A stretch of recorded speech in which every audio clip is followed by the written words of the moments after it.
This week on Bearcat Update, we'll chat about opening week of Major League Baseball, this past weekend's track meet at Northwest, and a recap on Bearcat baseball and softball teams.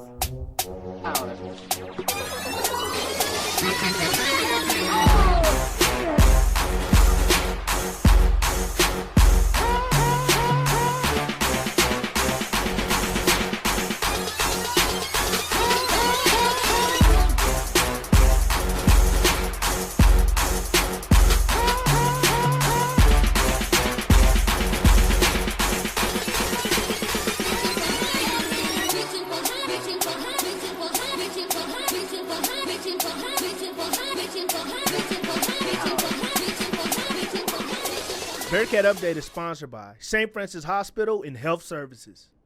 Thank you for joining us this week on Bearcat Update. I'm your host, Chris Roush, and joined alongside by Chelsea Harden. We'll kick off this week with the Bearcat baseball team. The team began the week with a non-conference home game against Peru State. The Bearcats picked up their victory 8-7 Tuesday afternoon. The win against Peru State gave the Cats some momentum heading into MIAA play. Northwest welcomed the Lindenwood Lions Thursday afternoon, but lost in a high-scoring affair 16-9.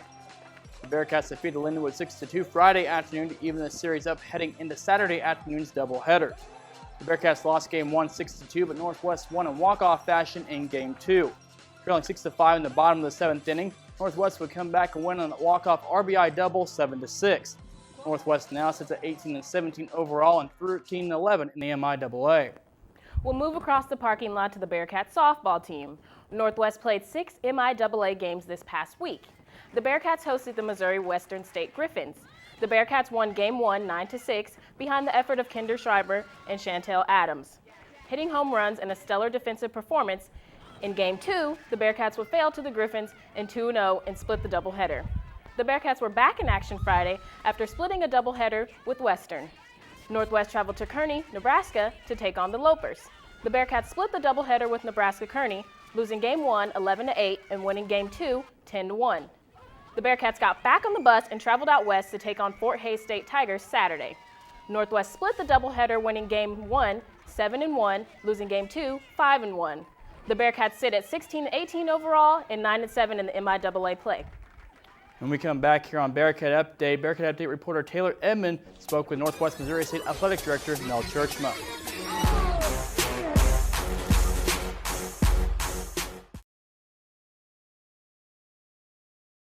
Bearcat Update is sponsored by St. Francis Hospital and Health Services. Welcome back to Bearcat Update. This past week, Bearcat Update reporter Morgan Jones talked with Northwest softball player Stephanie Mark. Stephanie Mark, a senior softball player, shares her thoughts on what it's like to receive Hitter of the Week.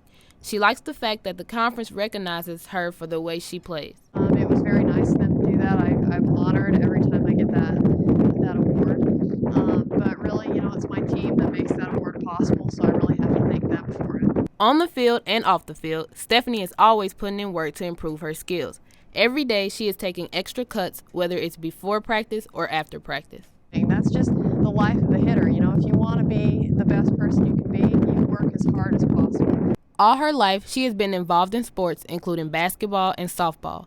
In high school, she started getting injuries from basketball, which led her to just play softball only. I decided that was what I wanted to do in college, and that was my dream. Instead of continuing softball, after she graduates college, her dream is to be able to coach her favorite sport. So if I had the opportunity to coach at a junior college, I would jump at that. I still want to teach, but coaching is really what I've wanted to do my entire life, so I'm just kind of moving in that direction. Reporting for Bearcat Update, I am Morgan Jones. Thank you, Morgan. The Northwest track team took home 21st place finishes in this Friday's Bearcat Open. Chloe Wichman earned 2 provisional marks in jumping events, and Nicole Hopkins grabbed a provisional mark in javelin. Other top performers were Eli Smith and Malik Meyer. Smith crossed the finish line in the 400-meter dash, and Meyer won the 100-meter dash with a time of 11.4. And earlier this week, Bearcat Update reporter Taylor Edmonds sat down with Northwest Athletic Director Mel Churchma. Former football coach Mel Churchma said the transition to athletic director comes with great responsibility, but enjoys it because he is involved in all sports.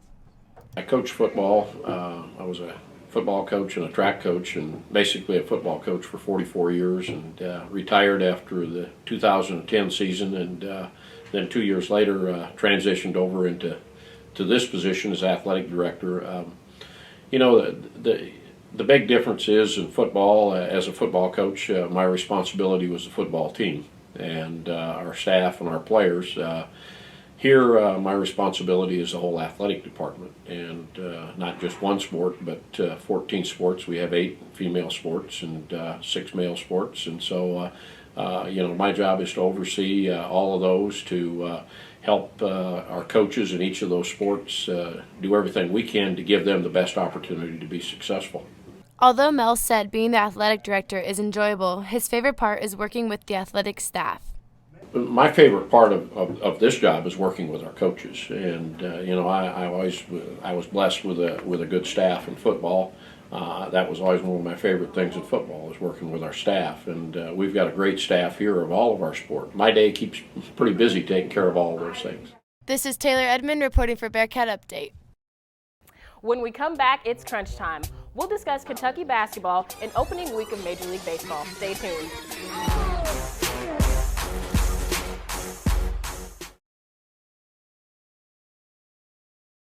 Bearcat Update is sponsored by St. Francis Hospital and Health Services. Welcome back to Bearcat Update. This week on Crunch Time, we're chatting about Major League Baseball and giving you an update on the Final Four with Kentucky losing to Wisconsin. It was a close game, but what do you make of that? Well, you know, Wisconsin came into that game as a 1 seed, so did Kentucky, but Kentucky 38-0 going into the game. They had a chance at perfection. They needed to beat Wisconsin, and then they would have had to beat Duke to go 40-0. Be the perfect team this year, and they came up short. I was saying it all along. I did not think Kentucky was going to make it. I was rooting against them, and all but one of my brackets I filled out, I had Kentucky losing to either Wisconsin or Arizona coming out of that bracket. But the game this past Saturday, it was back and forth for quite a bit of it. Frank Kaminsky and that Wisconsin team led by Coach Bo Ryan. I mean, this team was a pretty good team, very fundamentally sound. They had the answer for Kentucky. They were very good defensively. They crashed the boards offensively.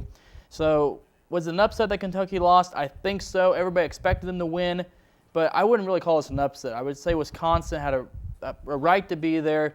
They were one of the best teams, if not the best team in the country, and it was one of the best games I've seen. Okay, I can agree with that. So what do you think this means for the legacy of the team? I mean, this team was stacked. We weren't expecting this. Well, when you have a team of 9 All-Americans at Kentucky and John Calipari is your head coach, a lot of pressure. You have a lot of one-and-done guys. But you have the Harrison twins, Willie Cauley-Stein. I mean, you had a lot of athletes. There was a lot of expectation that this team would go 40-0. This team would be the one to do it.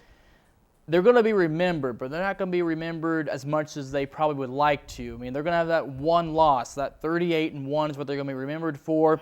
Twitter was all over them this past weekend. I may have been one of them, but I digress. But you look at this team. I mean, they're a very good team. They may not be the most mature team because you have a lot of 19-year-olds on this team. And you have guys like Wisconsin, Frank Kaminsky. He was a senior. I mean, he barely played his freshman and sophomore year. So I think maturity and leadership roles really played into this. And I think if Kentucky, if those guys would have been juniors or seniors, this team probably could have went 40-0. Okay. I see you. So opening day for the MLB. What does that mean for you crazy, wild baseball fans out there? It's kind of like the beginning of spring. You get done with the World Series in the end of October, and it's winding down. You have football season in full force. And then you hit in February, where the NBA is going on. College basketball is not quite where it should be yet because everybody's gearing up for March Madness. You have spring training baseball start. Everybody's excited probably to hear for spring training baseball. But once opening day hits, it's through the roof. The first week is always one of the better weeks.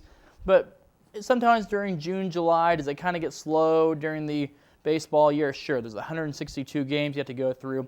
But opening day, just like opening weekend of NFL, a lot of high atmosphere, a lot of energy, and sports fans just love that mentality. Okay. So I know you're a Royals fanatic. And we had, our little hometown heartbreak. What do you expect from the Royals this upcoming season? Well, hopefully they don't see Madison Bumgarner 4 times again like they did in the World Series. But this team's an interesting team. You have the core coming back. Mike Moustakas, Eric Hosmer. You lose Billy Butler in free agency, but they picked up Alex Rios, Kendrys Morales. They have pieces. This team's on the right track. Lorenzo Cain. And then you have the pitching staff, your Donna Ventura, Danny Duffy, the young guys. You're going to have to carry some of the load, not all of it, but they're going to be relied on more than they were last year when James Shields was there. But I think for this team, they could win 87 to 90 games, but at the same time, they also could only win about 78, 81 because of how tough the AL Central is going to be with Chicago, Detroit, as well as Cleveland, all very good teams. And I talked a lot there, by the way, but that's going to do it for Crunch Time this week. We're all out of time for Bearcat Update. Remember to like us on Facebook, follow us on Twitter at Bearcat Update 8. Have a good night.